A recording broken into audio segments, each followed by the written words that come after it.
How's it going, you guys? It's Scott with Everyday Home Repairs. I got a little bit of a shelving disaster behind me. Now, this is pretty darn common. Wire shelves are inexpensive, they are effective, but often can be installed improperly, which leads to failures like this. Now, whether you have a complete failure, like I do, or you just have a loose shelf, I'm going to show you a few different options to get this secured back on the wall with buying as minimum parts as possible. So let's jump into it. So what happened to this shelf? If we take a look, we can see we have our clips still on the wall there, but then we just have a nail there and then completely ripped off where the clips are still in the shelf over on the right hand side. Shelf's just hanging in there because it's gouged into the drywall, so it's kind of pinned into place.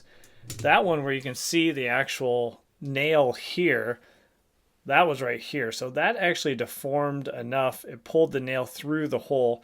This is what a new one looks like. So you can see it kind of bent that back and started deforming that clip. And then eventually everything just ripped right off the wall. Now these clips are predominantly located in studs. But if I actually look at one of these clips with the nail in it that was torn off the wall, you actually only have about 1 inch to 1.25 inches of nail that can go through the wall. Now if you have a 1/2 inch drywall, that's going to leave you 1/2 inch to 3/4 inch going into the stud. But if you have thicker walls like old plaster walls, you might have very little going into the stud. So that was the failure mode here. These nails are not ideal to go right into the stud. So there are better options. And let me show you 2 different fixes to secure these clips back to the wall and get that shelf reinstalled so you don't have any issues in the future. So first up, I'm just going to go ahead and remove this shelf so we can get our clips reattached to the wall.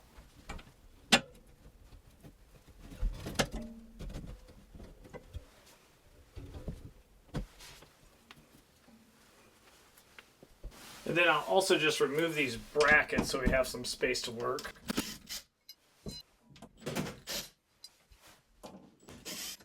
And then I'd use a stud buddy. This is my go-to stud finder. It's just a magnet stud finder. And I would just be confirming by running this up and down the wall where my studs are. So the magnet actually sticks to the screws or nails that are holding the drywall on the wall.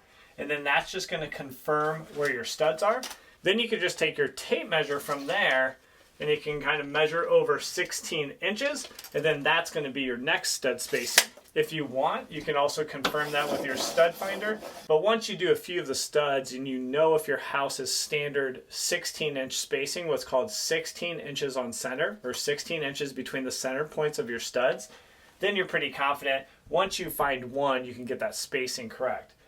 For the new clips, you're always going to want to go into studs, but if you don't have studs, we'll also cover that as well. And then for your reference, my stud finder and pretty much any other tool I use, you can check a link below the video in the description. That's going to link over to our Amazon store, and specifically for the stud buddy, the magnet stud finder, you can look in the general tool section and you'll find it right there, along with all the other tools I recommend for homeowners that are taking on these projects around the house. And then if you're using a standard wire shelf, just know the most common brand is Closet Made. You might also be using those from Rubbermaid. So you can pretty much go to any home improvement store and get additional hardware. Now, whether that's brackets that you need, or if you need more clips, specifically this is the one that's supposed to have a drywall anchor inside of it with those nails, or you can find a bag that's just going to be the clips themselves, which is predominantly what I'm going to use and what I'm going to show you right here. They're easy to find. You can get hardware for replacements, or you can just order them on Amazon. It's up to you, but you don't really have to be scrambling around to reuse the hardware that fell off the wall if it's damaged. First method of reattaching this. So what I had is these little nails going into those studs. Maybe you just have drywall anchors that are actually loose and falling out. If you can find a stud, I'm just going to use the same clips, but I'm going to use a 2.5 inch general purpose screw. This is a GRK. I like these because they have the torque bit, really aggressive threads, and you can see the dramatic difference. You know, we're comparing that little nail sticking in the stud compared to an actual screw with additional depth. So I'm going to replace those 3 with screws, and then we'll talk about what if you do not have studs. What do we do? What's a better solution than those little plastic anchors, which really don't hold that well? And then one quick tip, if you can only find this type of clip, but you do not want to use that integrated drywall anchor, it's a real quick fix. All you have to do is use some side cutters, maybe a razor blade if you'd want to, and then you can just snip those off. FYI, this will shoot across the room. And then that will make it so now you can pass through those screws, or also this will work for our second method.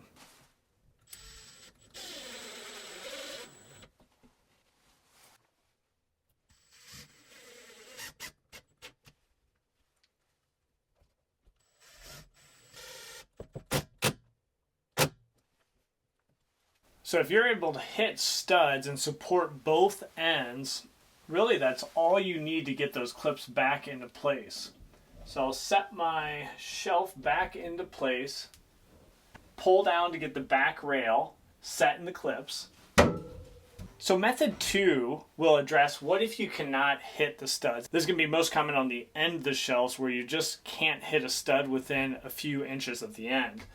So what I'll do there is I'll do 2 examples. I'm just going to add some extra clips here. I don't really need them, but I want to demo to you how to secure these clips into a wall cavity, into that drywall, and not use the standard hardware, because that is kind of the culprit. That is usually when these things will fail, and there is a better solution. So I am just going to mark where I need to drill some holes. What I'm doing is I'm just referencing the screw holes right now, so these 2 additional clips are at the same height as the rest of my clips. So for this one, you'll just take a 3/8 of an inch drill bit, center that up on the hole you marked. That's going to give you the same height for this clip as your others.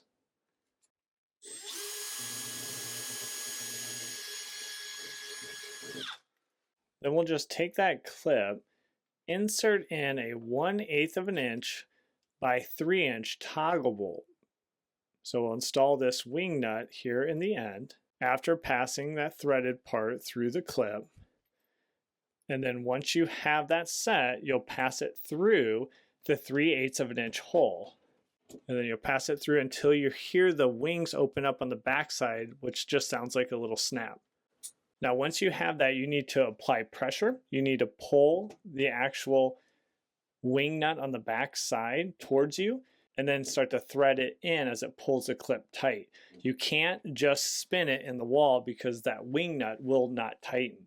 It needs to be applied pressure on the back side of the drywall.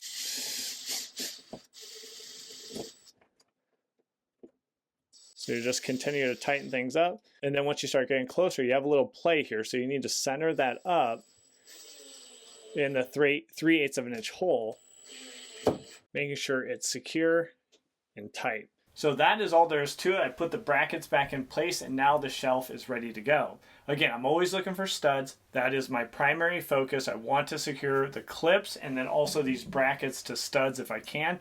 And if I can't, I'm going to use the toggle bolts instead of the standard default anchors that they provide you in the kit. Now let me know if you have any questions down in the comments, but if you want to see how to solve another classic problem at home, which are screw pops or nail pops when you have the little circles popping out of your drywall, check out this video right here. I'll walk you through the complete process of how to fix those permanently, not where you fix them and they come back in a couple of years, which is most common what people do. So thanks for joining me on this video, and we'll catch you on the next one. Take care.